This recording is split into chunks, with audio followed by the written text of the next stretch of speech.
Does hell exist? This is Britt Hartley, atheist spiritual director with a master's degree in theology, and today I want to talk about whether or not hell is real, why humans create hells, and why I would rather go to hell than heaven. But before we go into all of that, let's talk about why humans create hells in our mythologies and religions. Because even if you believe that one of the hells of one of the religions is real, then you at least have to believe that all the other religions and mythologies and their hells are misinformed. So, why do humans do this? Why do we create hells in our religions and mythologies? So, first, let's just do a case study on Christianity. We're going to explore some other hells too, but I've studied the progression of hell in Christianity the most, and it's most pertinent to an American audience where I'm told that I'm going to hell every damn day of my life. So the progression of hell is a long and complicated story, but I'm going to do this in just a few minutes, so stay with me. In the Old Testament, we don't have moral distinctions in the afterlife. The most common term for the afterlife in the Old Testament is Sheol, a shadowy subterranean place where the dead reside. And Sheol is often depicted as a place of inactivity and darkness where the dead are cut off from both the living and God. And the text suggests that Sheol is not a place of punishment or reward, but just kind of a holding area for all the dead, regardless of their moral standing. So in Psalm 6:5, we get, "For in death there is no remembrance of you. In Sheol, who can give you praise?" In Ecclesiastes 9, we get, "Whatever your hand finds to do it with all your might. For in the realm of the dead where you are going, there is neither working, nor planning, nor knowledge, nor wisdom." So there's not a lot happening in the afterlife because the Hebrew Bible is really focused on this world. Most blessings or curses are tied to this life on earth, such as long life and fertility or material prosperity. Even with Job, it's not that Job loses everything in his family, but he's blessed in the next life. He's blessed in this life for his faith and righteousness when God and Satan are playing their little game with him. So, before the kingdom of Judah was conquered by the Babylonians and Jerusalem and the temple were destroyed, the covenants with God were about this life, the land that they are on. This is the God of this area, and the blessings that come to us in this area and this life because of our covenants.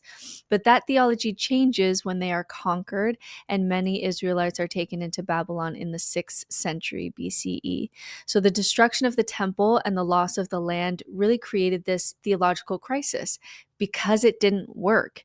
Their God didn't protect them. They weren't being rewarded in this life. It was a defeat of their God and God's chosen people by other gods. So where was God's justice if the righteous suffered so much? So it's possible, again, these are theories of trying to connect the dots with the little historical fragments we have, but it's possible that while under Persian rule, some Zoroastrian ideas began to be infused into the theology because Zoroastrians, it's such a hard word to say, taught that after death, souls would be judged and there's like a bodily resurrection and the righteous would be rewarded and the wicked would face judgment. And so we start to see, because of theological issues and the fact that their God lost and they were destroyed, um, and we have all these other influences in the area, we then see in the book of Daniel new emerging resurrection themes, like in Daniel 12, where it says, "Multitudes who sleep in the dust of the earth will awake, some to everlasting life, others to shame and everlasting contempt." And that's our clearest scripture on this emerging theory. And so this is when I laugh when people say, like, God has stayed the same and there's always been heaven and hell. No, there hasn't. God changes drastically from a pantheon of gods towards monotheism. And hell is developed over time as a way to deal with this issue that God lost. So their covenant rewards weren't coming in this life. So then, God then must reward us in the next life and punish our occupiers and our enemies in the next life too. And so there's this shift away from national salvation and political power to individual salvation, because national salvation essentially failed. God lost to the other gods. So now that doesn't mean that this is a consensus even at the time. By the time we get to Jesus, there are varying opinions on what hell is. The Pharisees were more likely to embrace resurrection and judgment. The Sadducees were more conservative and didn't, get into developing strong afterlife themes. And so what annoys me to all hell, pun intended, is when not only people have the audacity to tell me that I'm going to hell, but they also point to one scripture and see, look, there it is, clear as day, when really the New Testament is very much a conversation between conflicting views of the afterlife in the context of being ruled by the Romans and being an occupied people wanting justice and even revenge. So the conversation around hell isn't just a theological conversation, it's also political, based on being an occupied people. You must understand this, Marcella. I believe in the past of my people and in their future. Future? You are a conquered people. You may conquer the land. You may slaughter the people. But that is not the end. We will rise again. You live on dead dreams. You live on the myths of the past. The glory of Solomon is gone. Do you think it will return? Joshua will not rise again to save you, nor David. There is only one reality in the world today. Look to the west, Judah. Don't be a fool. Look to Rome. So we have the Pharisees saying there is resurrection and judgment and vindication for the righteous in the world to come. And then there's the Sadducees that say there's no resurrection, no afterlife. There's just Sheol, no reward, no punishment, and God's covenants work only in this life.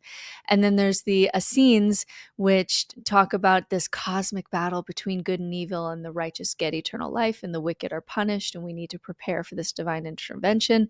Then there's Hades, which is this Greek concept similar to Sheol, where the dead are in this like temporary state awaiting judgment and resurrection.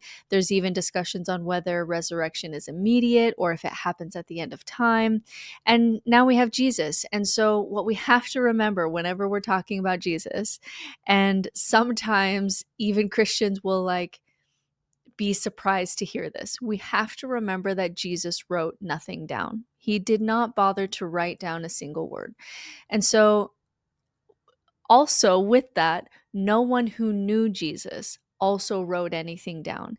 And this is according to even like the most believing scholars. I am not saying this like just as a skeptic or an atheist. Even the most believing scholars will admit that these accounts are at best, 60 to 80 years later, written anonymously, and names of disciples were added later. So from Jesus, or to be more specific, from the people, from the stories and conversation that we get that attribute statements to Jesus, which is a more accurate way of saying that, we get various parts of this conversation. It's a complex conversation happening at the time. So Jesus sometimes speaks of hell as a place prepared for like ultimate cosmic judgment. We get Matthew 25 with the sheep and goats parable that, those on my left, depart from me, you're cursed, into the eternal fire prepared for the devil and his angels. Jesus occasionally emphasizes destruction or annihilation for the wicked rather than eternal fire, that you're actually just going to cease to exist. We get in Matthew 10, don't be afraid of those who can kill the body, but those who can kill the soul. Be afraid of the one who can destroy both body and soul in hell, Gehenna. Jesus also describes outer darkness as a place of exclusion, and this is where we get less fire scriptures, where we get the wailing and gnashing of teeth in Matthew 8. But the subjects of the kingdom will be thrown outside into the darkness, where there will be weeping and gnashing of teeth.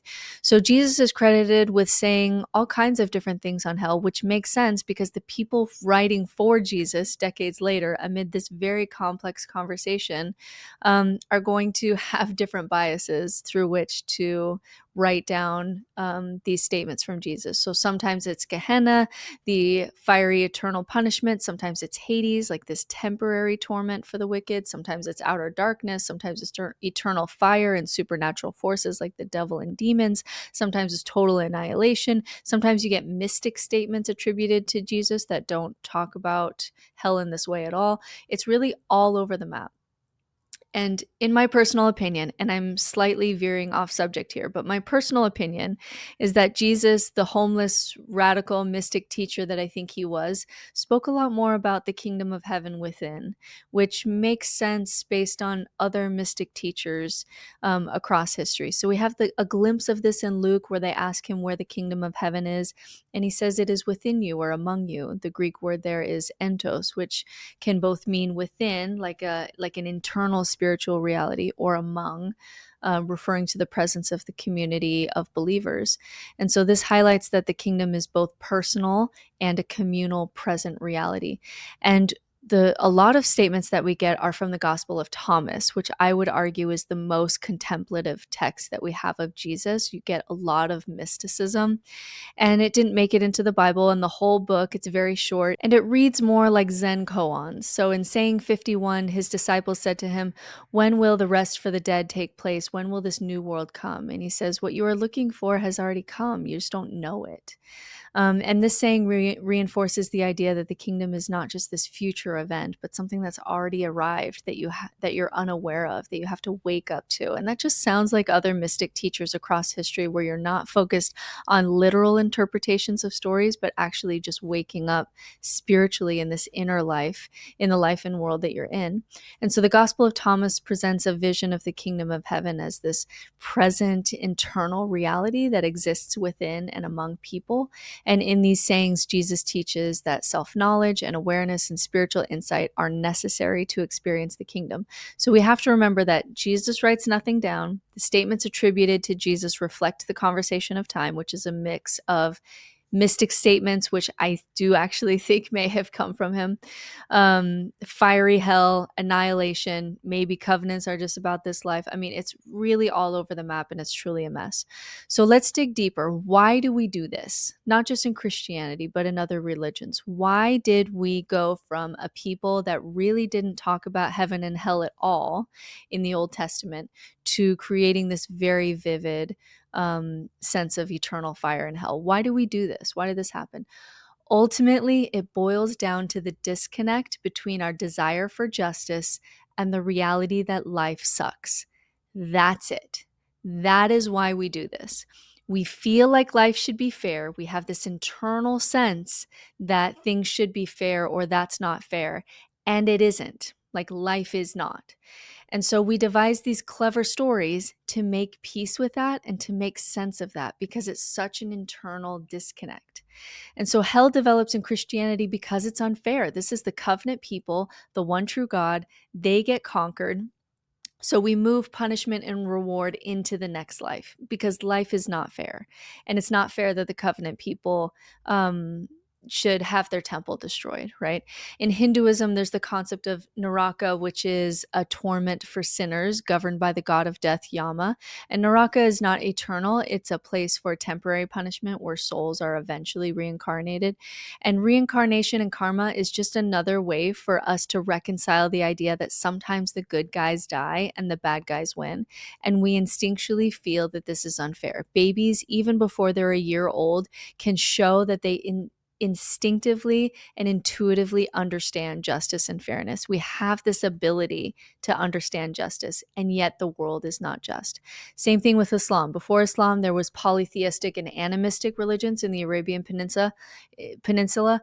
And there's not this emphasis on reward and punishment on the next life. It was focused on this life.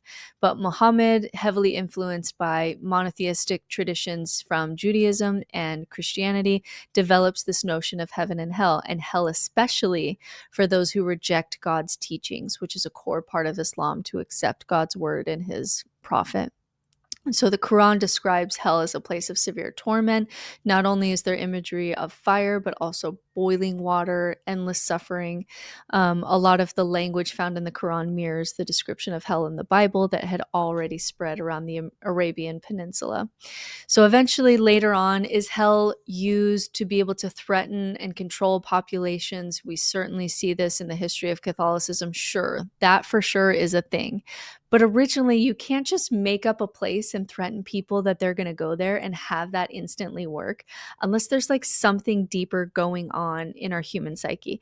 And the reason it works is because it plays on our need for there to be justice in a world that's unjust. And once that foundation is laid, that we can push things off into the next life, either through reincarnation or karma or heaven or hell, then we can use these concepts in order to control populations and prey on fear and gain power and all of the things that churches do with the concept of hell. We watched as Wynn and her team asked a question that 20 years ago might have gotten her laughed out of her field. Does Wesley here, at the ripe old age of 5 months, know the difference between right and wrong? Wesley watches as the puppet in the center struggles to open up a box with a toy inside. The puppy in the yellow shirt comes over and lends a hand. Then the scene repeats itself, but this time the puppy in the blue shirt comes and slams the box shut. Nice behavior? Mean behavior. At least to our eyes. But is that how a 5-month-old sees it? And does he have a preference? Wesley, do you remember these guys from the show? To find out, a researcher who doesn't know which puppet was nice and which was mean offers Wesley a choice. Who do you like? He can't answer, but he can reach. That one. Wesley chose the good guy, and he wasn't alone. That one. More than 3/4 of the babies tested reached for the nice puppet. That one. Really, at its core, hell is about life sucks and it should be better for good people, or my people, or me at the very least, and worse for sucky people. And that is not happening in this life, so we make a story about it for the next life. In medieval Christianity, for example, hell flourishes the most during times when life is the most unfair, like during the Black Plague, social turmoil, political instability. People found comfort in knowing that there's some sense of cosmic justice or cosmic scales that would set things right when people suffer unjustly and unfairly. And it's just this clever little trick of the brain that we do in order to create stories to make life more worth living when life sucks. And so if you want to see how much a society is suffering, see how good their heaven is and how bad their hell is.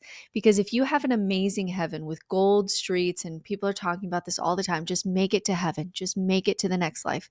And they have this really awful hell to throw their enemies in because life in that society really sucks, then that is going to be a society that is really suffering, whether it be through war or plague or social injustice or political oppression. The depiction of hell tends to grow more elaborate and terrifying, and the depiction of heaven more beautiful and worth staying alive for. You need that story to be stronger and stronger when your life sucks more and more.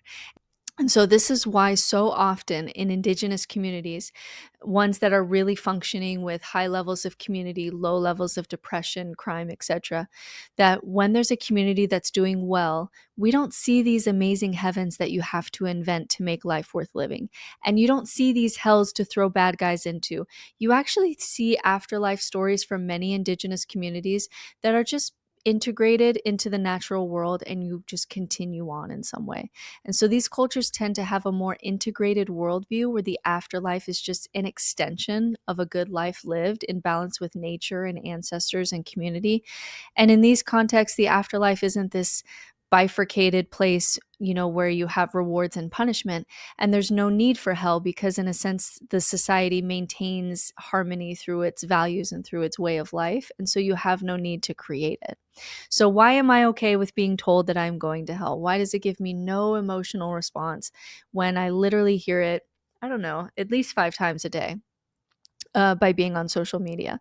One, I know the history of hell. I know the development of hell so intimately that I can see that this is not the work of a god. These are the stories of men that I can watch change over time based on what's going on in the culture. And that just gives me no fear of it. Number 2, I know why people create hell. I know the deep psychological reasons why people create heaven and hell to deal with the injustices of the world and their inner anxiety and their desire for things to be made fair and made right in a world that is chaotic and often not fair. Number 3, a God who created a hell to populate is not a God worthy of worship. No parent says, you made a mistake in your ignorance as a human. I'm going to have you tortured forever. I would rather go to hell than go to heaven and sing songs forever to a God who created hell. Number 4, infinite punishment for finite crime is unethical. Again, just not a God worthy of worship. Let me say that again. Infinite punishment for finite crime is unethical, especially when it's just so hard to be a human and we're all just here confused, and we have desires and temptations, and we have it's just hard to be a human. And so infinite punishment for our human lives truly is unethical. Number 5, I would not enjoy heaven if I knew people were in hell. It's so interesting to watch Christians deal with this one because they come up with these very interesting theories. Like, I've heard that if you have a child and they go to hell, you'll forget that you had that child so that you don't suffer in heaven. I've heard that one. Or I've heard you're so one with God and God's justice that you'll be happy that there are people in hell because God did it. And you're so at one with God and God's justice that you're happy that there's people in hell because that's God's justice. And honestly, that's like really sick. This is how religion really F's with people's natural morality. How can I be happy in heaven if I am aware that one of my loved ones is in hell? And Gerstner snapped around and looked at this man and he said, "Don't you know?" He said, "Don't you know that when you're in heaven, you will be so sanctified that you will be able to see your own mother in hell and rejoice in that, knowing that God's perfect justice is being carried out." And while the student who asked that question shrunk back in horror, his face turning white, I burst out laughing. Tertullian, early church father, was once asked, "What's so great about heaven?" To which he replied, "You get to stand at the edge of heaven and watch the suffering of the damned." That is not heaven to me. That is sick and disgusting and the opposite of morality. I have no intention of being there. Number 6, I have no fear of meeting God, even as an atheist. A God worthy of worship, a God of love or goodness, these things that people tell me that God is, would know why I didn't believe. It wasn't to sin. It wasn't because I was lazy. I live a highly moral life with no thought of reward. I dedicated my life to God. I went to theology school to try to understand God better, and that's where I lost my faith in God. God would know what I would need to believe, and I didn't get that. And a God that cares more about faith in the correct, unbelievable story when there's thousands of gods on offer and we are incredibly superstitious by nature, a God that cares more about that lottery than compassion or character or morality is a shite God. So I'm just not interested. And a God that would be worthy of worship or would, be a loving, understanding God would understand why, for reasons of ethics and morality, I lost my faith in God while trying to seek God. And I think a good God would understand that. Number 7, it tells me far more about the other person when they tell me that they're going to hell than it says about me. It tells me what they fear, what they desire, what they're anxious about, how they're compartmentalizing their life, the story that they have in their heads that makes their life worth living. If you tell me what your God is and what your heaven and hell is, I can learn so much about you and even have compassion on you, even while you're telling me, another human, a stranger usually, that I deserve eternal torture, which is like the worst thing that you can wish on someone. I wouldn't even wish it on my worst enemy. So I learn a lot about people by learning what their God in heaven and hell is.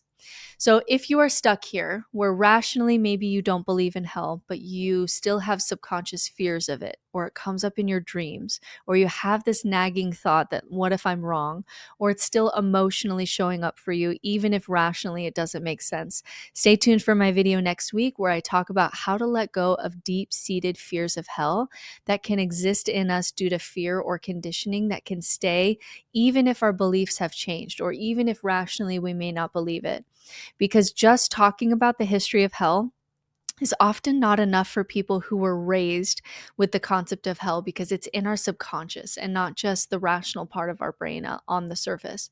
And so for those who are looking for better tools to deal with suffering and anxiety, and you want to have hope and you're wanting to deal with death head on rather than clinging to these stories from thousands of years ago, check out my course on mortality, which I will link in the comments. One of the best things about leaving religion for me has been not living from fear, not living from fear of the afterlife or fear of death or fear of hell, and facing my mortality and facing the injustices of the world head on with better tools and better resources that help without the need of fairy tales of heaven or scary stories of hell.